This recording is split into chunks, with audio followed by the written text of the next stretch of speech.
project, friends, we're going to paint this drum table, give it a fresh new coat of paint to match its new decor. I'm going to start off with using burlap. Of course, you can tell that I used Dixie Belle's Gray Boss first, just to block any kind of bleed through that I might get. Taped off the hardware on the wheels at the base, and just giving it a nice, clean, easy coat of burlap on the base and also on the top. I did separate the two pieces. It just made it easier to work with. You can see I'm using a large Lazy Susan for the top, and it just makes it a lot easier so I'm not working on the floor or working too high, and let me focus on the two pieces individually. Be sure when you're working on a large top, use a mister bottle, work thin layers. Don't rush into putting thick coats of paint on it. You want to do it right. Keep it nice and simple. We're going to work on blending for this project. I want each panel to have its own blending section, and I'm going to use not only blending but also shading, and I'll get to that here in a minute. First thing I'm going to do is put a second coat of burlap on there, and I'm working very wet, and get the tops, the sides for sure. I want to make sure they're a nice smooth coat. Don't put it on too thick. Lightly brush over any areas that you feel is getting too thick. Then I'm going to come in there with drop cloth. This is going to be my highlight color. Notice I only put it on a little bit in the section where the hardware is going to go.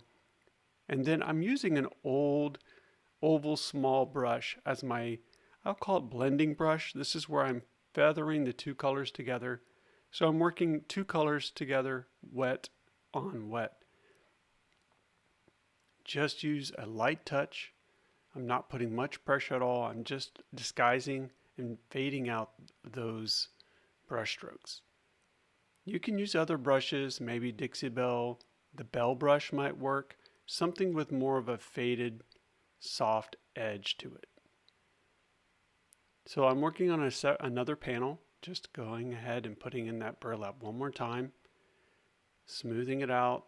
Usually I'll mist if needed, and just go in there with that highlight color, not too much, slightly faded in there with the brush that I've applied drop cloth with. And now I'm going to go in there. Notice I have a damp rag that I'm using kind of to discharge any extra paint off my brush.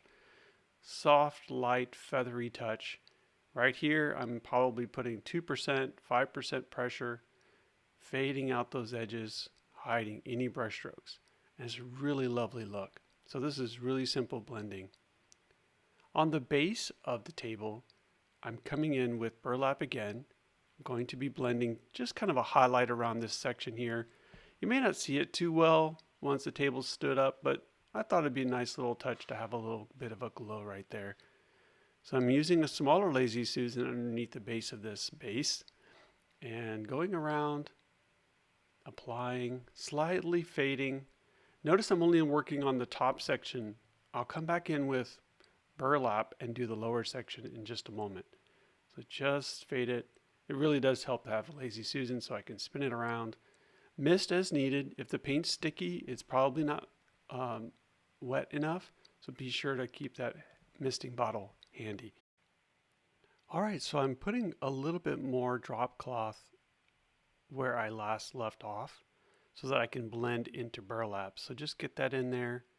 I did not mist because I don't want to get any mist on the previous blended section. So I'm working quickly. That's really one of the keys to blending, is working quickly. So I'm putting burlap in there, and then I'm going to start just slowly working those two colors together. Not the finished soft blending, but just enough to kind of start working them together. Kind of hard not to get in the way there.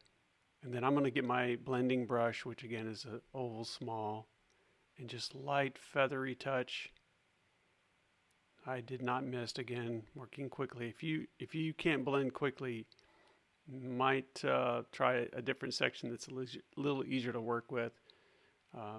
There are other ways to do this blending. You could put burlap all the way on the entire section and then come in with your highlight and just work quickly that way. So there's multiple ways.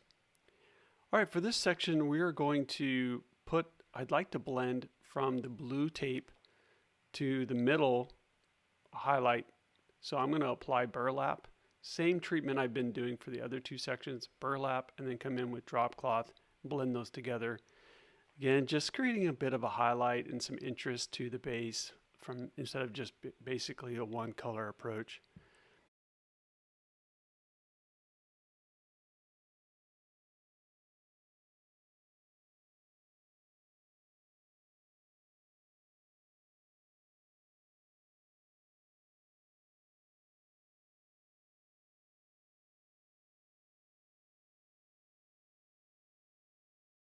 Now that the burlap is done, I'm coming back in with drop cloth, and this is where the highlight is going to be towards the bottom of each leg. So just slowly work that in. If you touch the burlap, it's not the end of the world. You are going to come back and slightly blend that anyway. So just block that color in quickly, mist as needed, and I'll also use my blending brush to refine that. And I'll use the same principle on all four leg posts. Just disguise that brush stroke, soften that transition, and that's really all I needed to do. Now for this part, I'm coming in with what I'm describing as shading. I'm using Dixie Belle's Van Dyke Brown glaze, and I'm going to put it just inside the decorative sections of each leg, and I'll also do that on the drum tabletop in just a moment. But this is creating, again, more contrast. And notice I'm going to use the small flat, and I'm just going to fade that out. As you brush down, just lift the pressure and just slowly fade that out.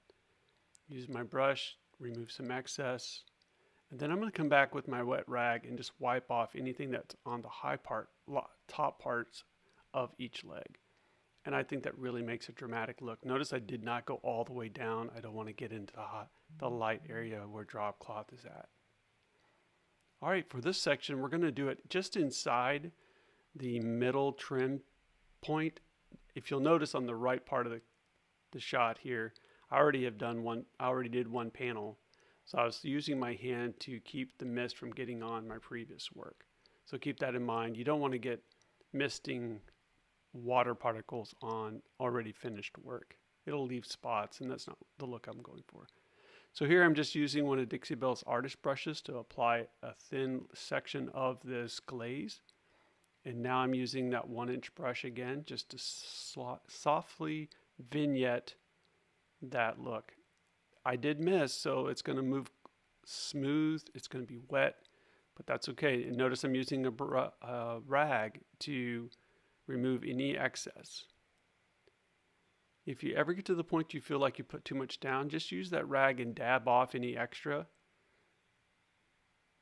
And you can use all kinds of brushes to soften this up.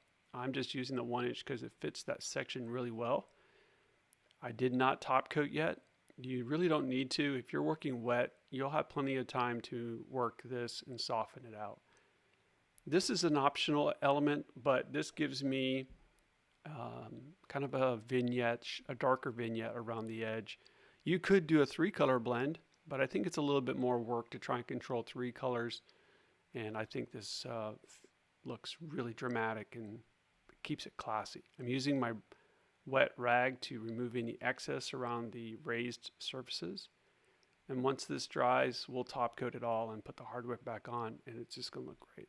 There it is. You can see it before and after, and it just really has a nice modern look. Client was happy to have it back and looking good in their space. So I hope that's helpful to you. Be experimental, have fun, and enjoy Dixie Belle's products. It's really going to enhance your creative work on furniture and other home decor.